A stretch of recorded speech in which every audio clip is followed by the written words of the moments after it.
বিসমিল্লাহির রহমানির রহিম। ঊনবিংশ শতাব্দীতে হীরক পানির ধাঁধা বা মূল্যের অসামঞ্জস্যতা মানে কি, এটা অনেক সময় টিকা আসে, তোমাদের জন্য ইম্পর্টেন্ট। সো দেখো, ঊনবিংশ শতাব্দীর শেষের দিকে ওয়ালরাস ও জেভল প্রমুখ নয়া ক্লাসিক্যাল অর্থনীতিবিদ একটি আধুনিক উপযোগ তত্ত্বের অবতারণা করে। তার মতে কোনো দ্রব্যের দাম তার প্রান্তিক উপযোগের উপর নির্ভর করে, মোট উপযোগ তার উপর নয়। প্রান্তিক উপযোগ নির্ভর করে, কিন্তু মোট উপযোগ তার উপর নির্ভর করে না। ফলে যে দ্রব্যের প্রান্তিক উপযোগ বেশি তার দাম বেশি, যে দ্রব্যের প্রান্তিক উপযোগ কম তার দাম কম। যে দ্রব্যের যোগানের পরিমাণ বেশি তার প্রান্তিক উপযোগ কম হলে যোগান বেশি হয়, সেই দ্রব্যের এককের সংখ্যাও বেশি। মানে কি, দ্রব্যের যোগানের পরিমাণ বেশি হলে তার প্রান্তিক উপযোগটাও কম, আর যোগানের বেশি হলে প্রান্তিক উপযোগও বেশি হবে। ফলে দ্রব্যের একক যতই বাড়ানো হয় প্রান্তিক উপযোগ ততই কমে আসে, কিন্তু মোট উপযোগ বেড়ে যায়। যে দ্রব্যের যোগান যত কম সেই দ্রব্যের প্রান্তিক উপযোগ তত বেশি। যোগান কম হয়, মোট উপযোগ কম থাকে। মানুষের জীবনের জন্য পানি অত্যাবশ্যকীয়, তার যোগান অত্যন্ত বেশি ফলে প্রান্তিক উপযোগ কম। প্রান্তিক উপযোগ কম বলে পানির দামও কম, ফলে পানির মোট উপযোগ বেশি। মোট উপযোগ দাম নির্ভর করে না, প্রান্তিক উপযোগ দাম নির্ভর করলেই পানির দাম কমে যায়। অন্যদিকে হীরক, তার যোগান অত্যন্ত কম, ব্যবহারিক মূল্যও কম। হীরার যোগান কম হয়, মোট উপযোগ কম, কিন্তু প্রান্তিক উপযোগ বেশি। প্রান্তিক উপযোগ বেশি বলেই হীরার দামও বেশি। দ্রব্যের মোট উপযোগের সাথে তার মূল্যর সম্পর্ক অষ্টাদশ শতাব্দীর শেষের দিকে ক্লাসিক্যাল হীরক ও পানির আপাত বিরোধী নামে অভিহিত করা হয়। এতটুকু লিখবা, তারপর চিত্রে চলে যাবা। দেখো চিত্রটা।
ও এক্স অক্ষে দ্রব্যের পরিমাণ, ও এক্স অক্ষে কি দ্রব্যের পরিমাণ, ও ওয়াই অক্ষে প্রান্তিক উপযোগ ও দাম দেখানো হয়েছে। প্রান্তিক উপযোগ ও দাম দেখানো হয়েছে। ডিডি হলো প্রান্তিক উপযোগ, দাম রেখা, আর ডাব্লিউ ডাব্লিউ হচ্ছে প্রান্তিক উপযোগ তথা দাম রেখা। হীরকের প্রান্তিক উপযোগ তথা দাম রেখা। এখন যদি হীরকের সম্ভাব্য যোগান ডিডি এবং পানির সম্ভাব্য যোগান ও ডাব্লিউ, তাহলে হীরকের যোগান কম বলে তার প্রান্তিক উপযোগ বেশি। হীরকের যোগানটা কম, যোগান মানে কি, সম্ভাব্য যোগান হলো ওডি আর পানির সম্ভাব্য হলো ও ডাব্লিউ। হীরকের যোগান কম বলে তার প্রান্তিক উপযোগ বেশি, পানির যোগান বেশি বলে তার প্রান্তিক উপযোগ কম। হীরক যখন ও এন এবং হীরকের প্রান্তিক উপযোগ হলো এন। তারপর হীরক যখন ও এন তখন প্রান্তিক উপযোগ হলো এন ওয়ান কে।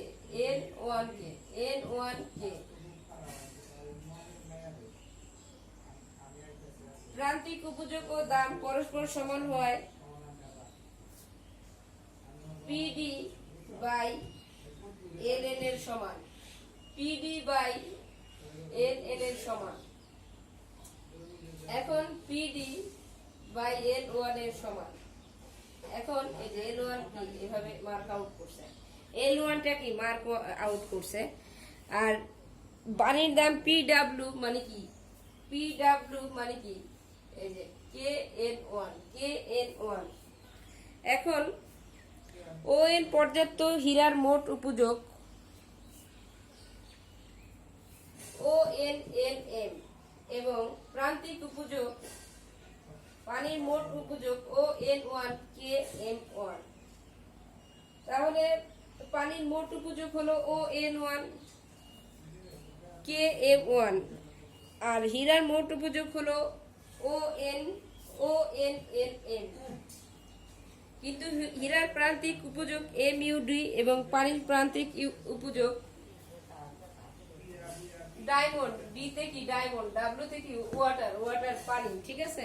ফলে হীরার দাম পিডি এবং পানির দাম পি ডাব্লিউ এর চেয়ে বেশি। যেহেতু দাম নির্ধারণ ফলে মোট উপযোগের কোনো ভূমিকা নেই, তাই পানি মানুষের জীবনের জন্য এত প্রয়োজনীয় হওয়া সত্ত্বেও পানির দাম খুবই কম, কিন্তু হীরার দাম খুবই বেশি।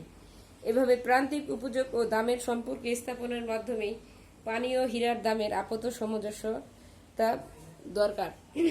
এখন দেখো ভোক্তার উদ্বৃত্ত।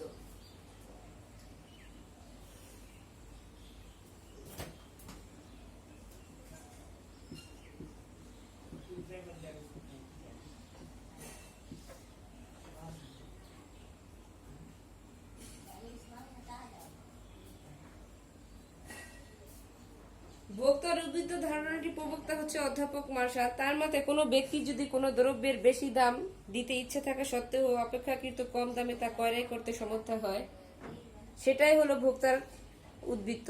একটি দ্রব্যের জন্য ভোক্তা যে দাম দিতে ইচ্ছুক তাকে ব্যক্তিগত চাহিদা রাখা বলে। আর প্রকৃতপক্ষে যে দাম দিয়ে থাকে তাহলে যে দামটা দেয়, অ্যাকচুয়ালি আমাদের কিছু কিনতে গেলে সে যে দামটা দেয় সেটা কি বাজার দাম। এখন একটি বাজার ব্যক্তিগত চাহিদার দাম ও বাজার চাহিদার মধ্যে ইতিবাচক ব্যবধান রয়েছে। দ্রব্যের প্রান্তিক উপযোগ তার দামের সমান হয় বলে চাহিদার দামগুলো সমষ্টি প্রান্তিক উপযোগের সমষ্টি, অর্থাৎ মোট উপযোগ নির্দেশ করে। ভোক্তার উদ্বৃত্ত সমান সমান মোট উপযোগ মাইনাস দাম ইনটু দ্রব্যের সংখ্যা। ভোক্তার উদ্বৃত্ত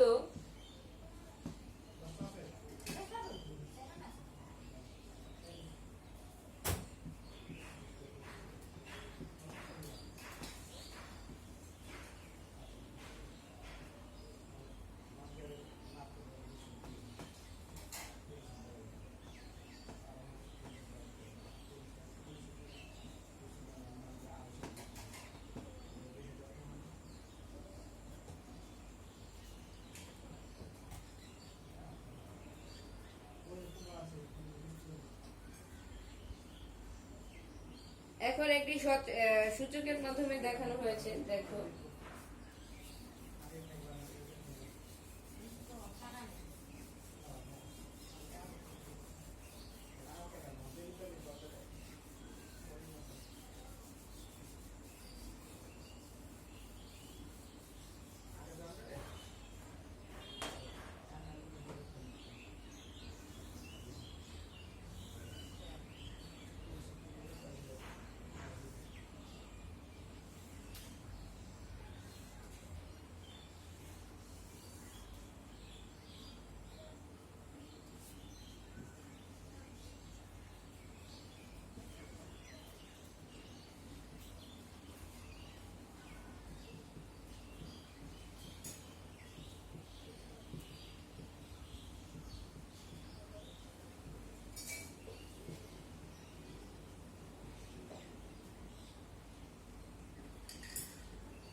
চাহিদার দাম সমান সমান প্রান্তিক উপযোগ 5 একক 4 একক 5 টাকা 4 টাকা 3 টাকা।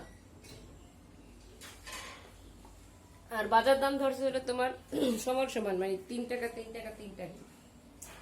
এখন চাহিদার দাম থেকে বাজার দামটা বিয়োগ করলে বের হয় 2 এবং 4 থেকে 3 বাদ দিলে 1। 3 থেকে 3 কত? 0। এখন 3টি আমের জন্য ভোক্তা সর্বাধিক কত টাকা? 12 টাকার সমান উপযোগ পেয়েছে। 12 টাকার সমান উপযোগ পেয়েছে, কিন্তু 3 টাকার বাজার দাম অনুযায়ী 3টি আমের জন্য মোট দাম দিতে হয়েছে কত? মোট দাম দিতে হয়েছে 9 টাকা।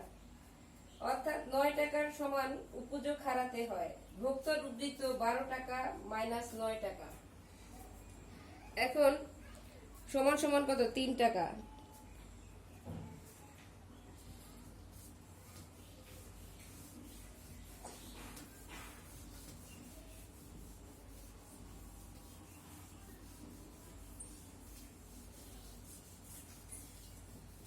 চিত্রটা দেখো।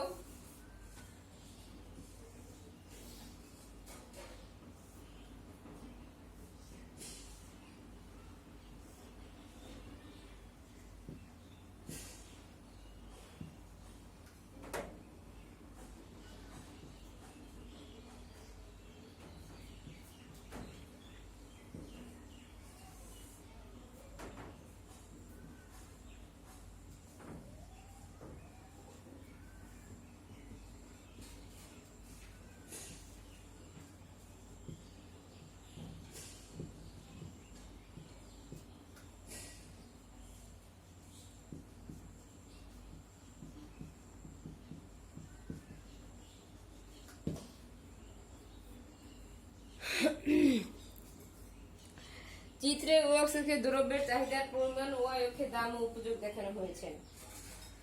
এখন ডিডি হলো চাহিদা রেখা। ডিডি, এই ডিডি হলো চাহিদা রেখা। দেখা যায় যে ও এম পরিমাণ দ্রব্য করে ভোক্তার মোট উপযোগ। ও এম পি কি ও এম পি ডি প্রতি একক দ্রব্য এমপি, প্রতি একক দ্রব্য এমপি দামে ক্রয় করতে ও এম এর জন্য মোট লাগে হলো O M into P M সমান সমান কত? ও পি এম কে, ও পি এম কে। ঠিক আছে। এখন তাই ভোগ উদ্বৃত্ত হলে ও পি এম ডি, ভোক্তার উদ্বৃত্ত হলো ওপিএমডি মাইনাস ওএমপিকে সমান সমান কত? কেপিডি। ঠিক আছে। এখন ব্যক্তিগত চাহিদার দাম কেপিডি ক্ষেত্রে কেপিডি অংশটা কি? ছায়াযুক্ত অংশ। কেপিডি অংশটি হলো ছায়াযুক্ত অংশ। তাই ব্যক্তিগত চাহিদার দাম পরিবর্তন না হয়ে বাজার দাম কমে গেলে ভোক্তার উদ্বৃত্ত বাড়ে। বাজার দাম কমলে এনকিউ পরিমাণ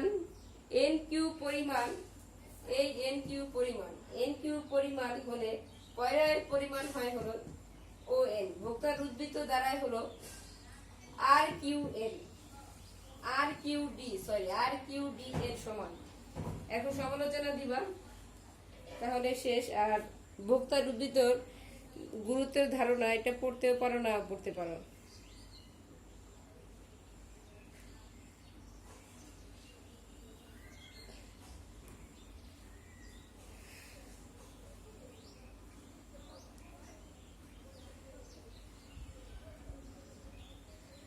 এখন এই চ্যাপ্টার শেষ। তোমাদের 15 প্রশ্নগুলো আমি বলে দিব মেসেঞ্জারে কি কি পড়তে হবে। এখন এগুলো টাইম ওয়েস্ট করে লাভ নেই। পরের অধ্যায় দেখো। আচ্ছা, অধ্যায় 3টা দেখো। আমি 2টা এখনো হাতে পাইনি, এই জন্য 3টা করি।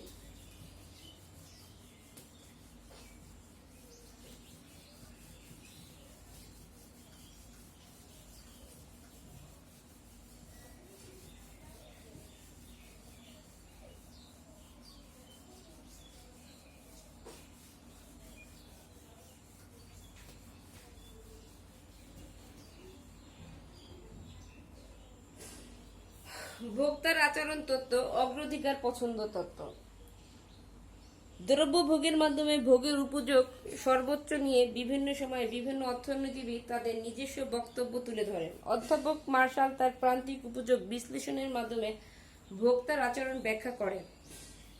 আয় প্রভাবকে অস্বীকার অর্থাৎ অর্থের প্রান্তিক উপযোগের স্থিতিতা এবং পরিমাণগত উপযোগ, ক্রমহ্রাসমান প্রান্তিক উপযোগ, জে.আর. হিক্স এবং আর.জে.ডি. অ্যালেন নিরপেক্ষ রেখা বিশ্লেষণ প্রদান করেন। নিরপেক্ষ রেখা বিশ্লেষণে যদিও বেশ কিছু উন্নত ধারণা রয়েছে, তবে মনস্তাত্ত্বিক এর আশ্রয় নিয়ে তত্ত্বটি মৌলিক দুর্বলতা এড়াতে পারেনি। নিরপেক্ষ রেখার উত্তরতা, অবিচ্ছিন্নতা ইত্যাদি নিরপেক্ষ রেখার অস্তিত্ব ইত্যাদি সমস্যাটিকে জটিল করে তোলে। এখন অগ্রাধিকার পছন্দ তত্ত্বের মূল বক্তব্য এটা দেখো।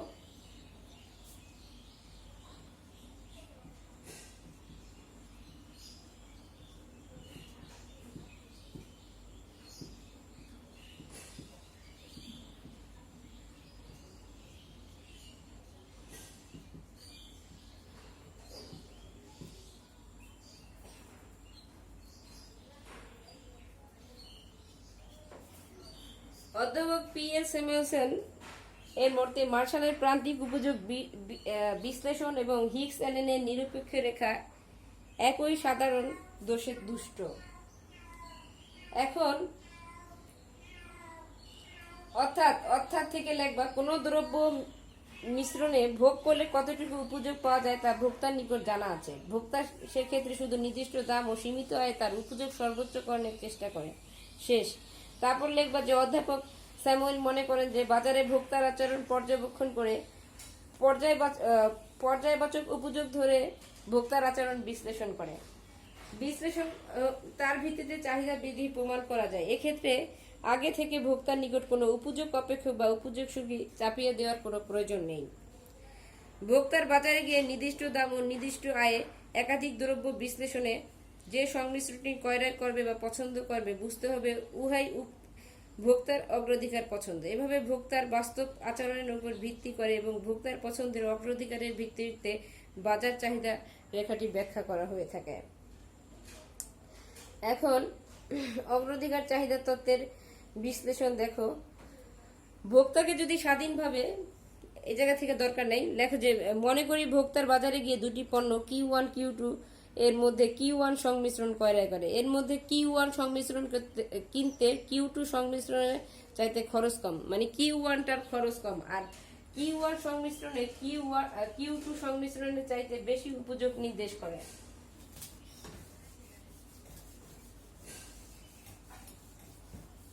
এখন দেখো চিত্রটা।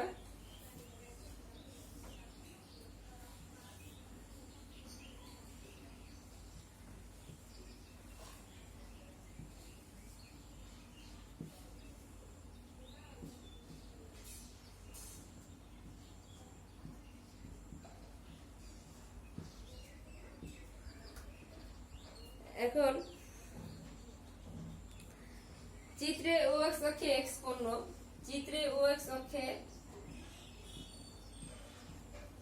চিত্র দেখে দেখে কিন্তু তোমরা করতে পারো, এত মুখস্থ করার কোনো প্রয়োজন নেই। চিত্রে OX অক্ষে X পণ্য, Y অক্ষে কি Y পণ্য, Y অক্ষে কি Y পণ্য। AB হচ্ছে বাজেট রেখা। উক্ত বাজেট রেখা দুটি সংমিশ্রণ নির্দেশ করেছে কি Q1 Q2। এই অবস্থায় যদি ভোক্তা Q1 সংমিশ্রণ পছন্দ করে তাহলে দেখা যাবে যে Q1 সংমিশ্রণের তুলনায় Q2 সংমিশ্রণের তুলনায় Q1 সংমিশ্রণের প্রতি ভোক্তা অধিক অগ্রাধিকার প্রকাশ করবে। ঠিক আছে। আর নিচের ওই লেখাগুলা দেখতে পারো। Q1 Q2 উপরের Q1 সংমিশ্রণ ক্রয় না করে Q1 সংমিশ্রণ ক্রয় করে ভোক্তা Q2 এর তুলনায় Q1 সংমিশ্রণ অগ্রাধিকার করে, কিন্তু Q1 Q2 সংমিশ্রণ ক্রয় করতে সমান খরচে হয়। Q1 Q2 সমান উপযোগ নির্দেশ করে। তাহলে নিশ্চিতভাবে বলা যায় যে Q1 এর তুলনায় Q2 এর তুলনায় Q1 অগ্রাধিকার পছন্দ তত্ত্ব বেশি। Q2 এর তুলনায় Q1 সংমিশ্রণের ভোক্তা বেশি অগ্রাধিকার দেয়। এই কথাটা সংক্ষেপে লেখা তারপর পড়লাম। এখন গাণিতিক বিশ্লেষণ দিলে আরো বেশি নাম্বার পাওয়া যাবে। যদি তোমরা এটা বুঝো তাহলে দাও, নয়তো প্রয়োজন নেই। তারপরে দেখো অনুমতি সূত্র। অধ্যাপক P.A. স্যামুয়েলসন তার প্রদত্ত অগ্রাধিকার পছন্দ তত্ত্ব ভোক্তার আচরণের উপর নির্ভর করে। বুদ্ধিবৃত্তি, সঙ্গতিপূর্ণ আচরণ একটা দিলা, অবস্থানরত, এই তিনটা ছোট আছে, এগুলা দিয়ে দিলা। তারপর সত্যসিদ্ধ সমূহ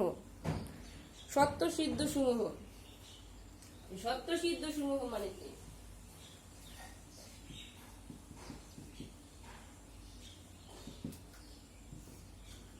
অধ্যাপক P.A. স্যামুয়েলসন মনে করে কি ভোক্তার পছন্দের অগ্রাধিকার জানা থাকলে তার উপর ভিত্তি করে ভোক্তার আচরণ সঠিকভাবে বিশ্লেষণ করা যায় তথা দামের সাথে চাহিদার পরিমাণ সম্পর্কে প্রতিষ্ঠা করা যায়। তবে এই জন্য স্যামুয়েলসন ভোক্তার জন্য দুইটি শর্ত রাখে, একটা হলো দুর্বল সত্যসিদ্ধ আর একটা হলো সবল। এটা অনেক ইম্পর্টেন্ট কোশ্চেন। দুর্বল সত্যসিদ্ধ